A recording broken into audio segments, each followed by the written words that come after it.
Hey guys, welcome back to my YouTube channel. My name is Shubham. आप देख रहे हो टेक बी शुभम। अगर आप भी एक ऐसा फंड खोज रहे हो जिसमें आप लमसम में 3 साल या 5 साल के लिए इन्वेस्ट करके एक अच्छा सा फंड वैल्यू बनाना चाहते हो तो ये वीडियो आपके लिए, क्योंकि इस वीडियो में आपको बताने वाला हूं एसबीआई म्यूचुअल फंड के कुछ ऐसे फंड जो कि लमसम में अगर आप इन्वेस्टमेंट करना चाहते हो तो उसके लिए सबसे बेस्ट है और लास्ट के 5 ईयर में 30% से ज्यादा का भी रिटर्न दिया हुआ है। तो इस फंड में आप चाहे तो 3 साल के लिए, चाहे तो 5 साल के लिए, चाहे तो आप और भी टाइम के लिए अगर रुकना चाहते हो तो भी बेस्ट है। तो चलिए जानते हैं कि कौन कौन सा फंड है उसके बारे में। पहला जो फंड है जिसका नाम है एसबीआई कॉन्ट्रा फंड। यह जो फंड है लास्ट के 5 ईयर में 28.35% का रिटर्न दिया हुआ है और इस फंड में आज से 5 साल पहले मात्र अगर आपने 1 लाख रुपए इन्वेस्टमेंट करके छोड़ दिया हुआ होता तो आज की डेट में आपके फंड का जो वैल्यू होता 3,48,000 रुपीज का होता। और ये जो फंड है ये इक्विटी कैटेगरी का फंड है। इसका जो बेंचमार्क है BSE 500 टोटल रिटर्न इंडेक्स है, यानी कि इस फंड में अगर आप पैसे इन्वेस्टमेंट करते हो तो आपका जो पैसा है बॉम्बे स्टॉक एक्सचेंज की जो टॉप 500 कंपनीज होगी उसमें आपका पैसा इन्वेस्टमेंट होगा। और इसके जो फंड मैनेजर है उनका काम ये होता है कि ये जो टॉप 500 कंपनीज है उसमें से जो ज्यादातर जो पोर्शन आपके पैसे का वो उन कंपनीज में इन्वेस्टमेंट करे जो कि अंडर वैल्यूड सेक्टर्स है, वहां पे ज्यादा से ज्यादा आपका इन्वेस्टमेंट हो। तो चलिए जानते हैं कि दूसरा कौन सा फंड है उसके बारे में। उससे पहले बता दूं कि अगर आप चैनल पे नए हो तो प्लीज चैनल को सब्सक्राइब करके बगल के बेल आइकन जरूर दबा लेना, क्योंकि इस चैनल पे हम आपके लिए पर्सनल फाइनेंस, बैंकिंग और म्यूचुअल फंड से related video back to back लेकर आते हैं। तो चलिए जानते हैं कि दूसरा कौन सा फंड है उसके बारे में। दूसरा जो फंड है SBI health care opportunity fund. ये जो फंड लास्ट के 5 ईयर में 26.68% का रिटर्न दिया हुआ है और आज से 5 साल पहले इस फंड में अगर आपने सिर्फ 1 लाख रुपीज इन्वेस्टमेंट करके छोड़ दिया हुआ होता तो आज की डेट में आपके फंड का वैल्यू होता 3,26,000 रुपीज का होता। और ये जो फंड एक हेल्थ केयर कैटेगरी का फंड है, इसका जो बेंचमार्क है BSE health care total return index है। तो इस फंड में अगर आप पैसे इन्वेस्टमेंट करते हो तो आपका जो पैसा है हेल्थ केयर और फार्मास्यूटिकल कंपनीज में इन्वेस्टमेंट होगा। तो चलिए जानते हैं कि तीसरा कौन सा फंड है उसके बारे में। तीसरा जो फंड है एसबीआई टेक्नोलॉजी अपॉर्चुनिटी फंड है। ये जो फंड लास्ट के 5 ईयर में 26.27% का रिटर्न दिया हुआ है और इस फंड में आज से 5 साल पहले अगर आपने 1 लाख रुपीज इन्वेस्टमेंट करके छोड़ दिया हुआ होता तो आज की डेट में आपके फंड का वैल्यू होता 3,21,000 रुपीज का।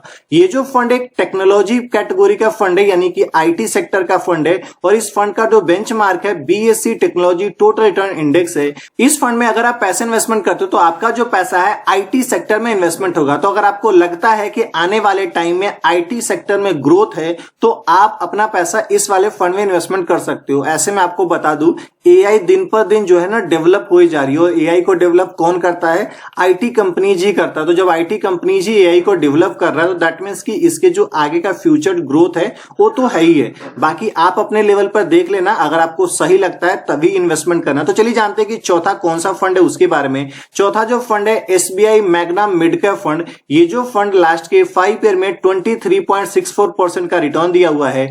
इस फंड में अगर आपने 5 साल पहले 1 लाख रुपए इन्वेस्टमेंट करके छोड़ दिया हुआ होता तो आज के डेट में आपके फंड का वैल्यू होता 2,89,000 रुपए का।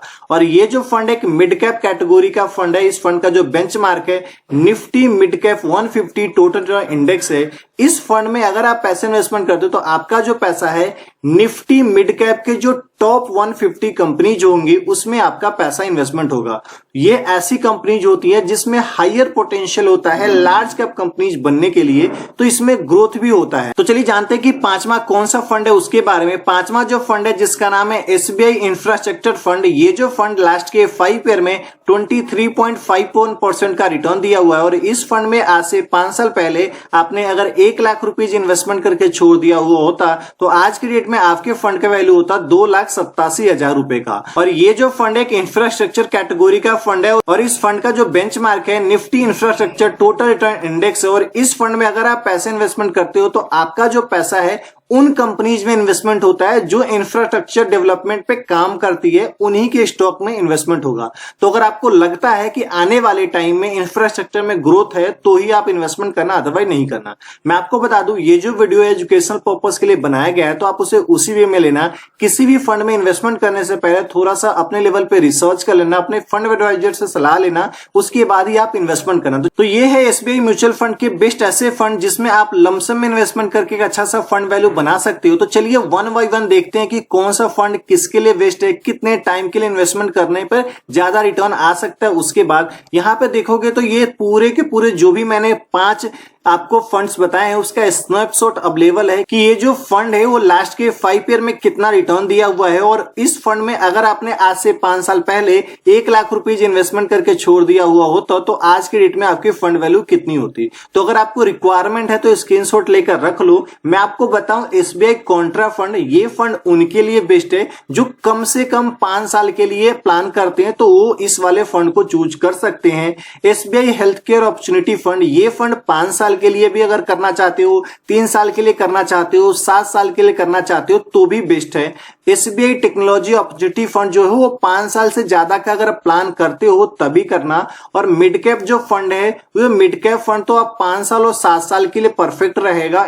और एसबीआई इंफ्रास्ट्रक्चर जो फंड है वो 5 साल और 7 साल के लिए अगर आप इन्वेस्टमेंट करते हो तो आपके लिए बेस्ट है। लेकिन मैं आपको बताऊं जो SBI health care opportunity fund है, एसबीआई टेक्नोलॉजी अपॉर्चुनिटी फंड है और एसबीआई इंफ्रास्ट्रक्चर फंड है, ये 3 ऐसे फंड है जो सिर्फ और सिर्फ एक ही सेक्टर में पैसा आपका इन्वेस्टमेंट करता है, तो इसमें ज्यादा रिस्क होता है। तो अगर आपको लगता है आप कॉन्फिडेंट हो इस सेक्टर को लेकर तभी आप प्लान करना, अदरवाइज मत करना।